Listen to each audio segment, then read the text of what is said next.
Madonna in rosso è un famoso dipinto su tavola di Rogier van der Weyden.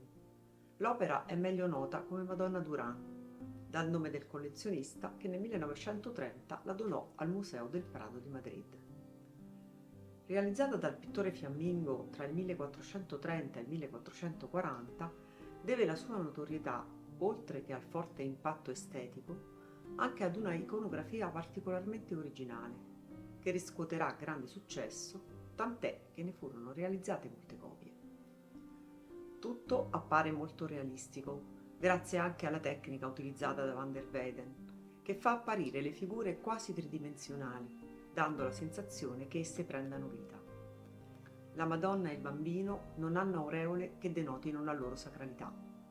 Sembra di essere spettatori di una scena domestica in cui una mamma, seduta con in braccio il suo bambino, sta cercando di concentrarsi nella lettura di un libro. E il bambino, per attirare l'attenzione della madre, come cercando di strapparle il libro dalle mani, ne accartoccia alcune pagine. A colpire subito l'occhio è il vivo contrasto tra il rosso acceso dell'ampio mantello della Vergine e il bianco candido della vestina del bambino. Ma non passa inosservato l'altrettanto netto contrasto tra la ricchezza degli abiti della madre e la estrema semplicità e povertà degli abiti del figlio.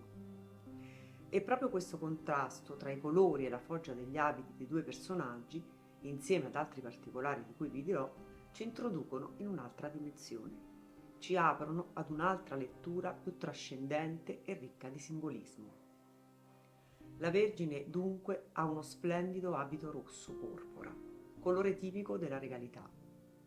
Un abito ancora più prezioso perché bordato con perle uscite a tre a formare dei triangoli e con un ricamo in filo d'oro con orbicoli in cui sono iscritti dei trifogli. Una decorazione quindi che nelle forme geometriche del cerchio e del triangolo allude ad una regalità tutta trascendente e che con il ripetuto richiamo al numero 3 assume una chiara valenza trinitaria. Ma il rosso è anche il colore tipico della carità, una carità sovrabbondante, come in modo eloquente ci indica il manto della Vergine che in più punti trasborda, quasi fuoriuscendo dal dipinto. È la carità divina, quella di un Dio che ha donato il suo unico figlio al mondo per la redenzione dei peccati dell'uomo. Un disegno divino che ha potuto realizzarsi anche grazie alla carità di Maria, che liberamente ha pronunciato il suo sì divenendo madre del Redentore. Trasborda questa veste rossa della Vergine, il cui colore richiama comunque anche quello del sangue che il figlio è destinato a versare sulla croce. Un destino adombrato anche dalla semplice tunica bianca del bambino, che quasi ricorda un sudario, e dall'espressione pensosa del suo stesso volto. Un volto più adulto rispetto alle canoniche raffigurazioni della maggior parte dei dipinti contemporanei. Un destino pure adombrato dalla stessa pensosità di Maria.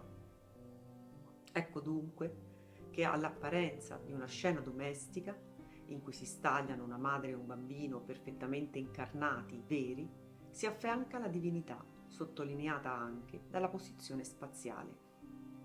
Solo ora, infatti, ci si rende conto che i due non sono all'interno di un ambiente domestico, ma su di un piedistallo, di quella che in origine era una nicchia, inserita in una sorta di edicola votiva dallo stile gotico.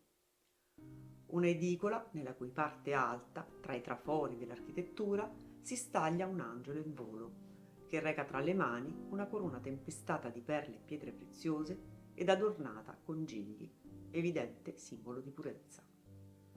La purezza della Vergine Madre, cui il diadema è destinato al termine della sua traiettoria terrena, quando sarà assunta in cielo, corpo ed anima, e sarà coronata come regina. Torniamo ora ad osservare il libro, che è nel centro geometrico della scena. Verso di esso sono rivolti gli sguardi sia della madre che del bambino. Intorno ad esso le loro mani e le loro braccia creano quasi un circolo ideale. È certamente un testo sacro, secondo alcuni un richiamo alle sacre scritture dell'Antico Testamento in cui si annuncia la figura di Cristo. Più probabilmente è un libro delle ore, poiché la fibula che lo chiude è tipica di questo genere di libri di preghiera. La presenza di un libro sacro non è un elemento insolito nei dipinti con Maria e il bambino, ma in questo dipinto vi è qualcosa di assolutamente originale che lo rende unico. Il bambino, infatti, sta stropicciando con la mano destra le pagine di questo libro, mentre con la sinistra sembra quasi sfogliarlo. Ma questa gestualità così inconsueta cosa vuole significare?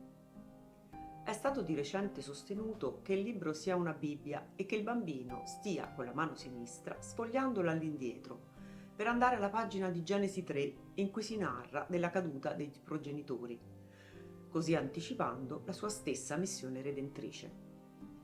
Ma questa lettura, in qualche modo, trascura il gesto più originale, e cioè che il bambino con la manina destra sta stropicciando le pagine del libro. Un gesto che per la sua unicità vuole forse rimandare a qualcosa di più profondo. La particolarità del cristianesimo è quella di non essere semplicemente una storia raccontata in un libro sacro, ma la storia di un fatto realmente accaduto, l'incarnazione del Verbo divino.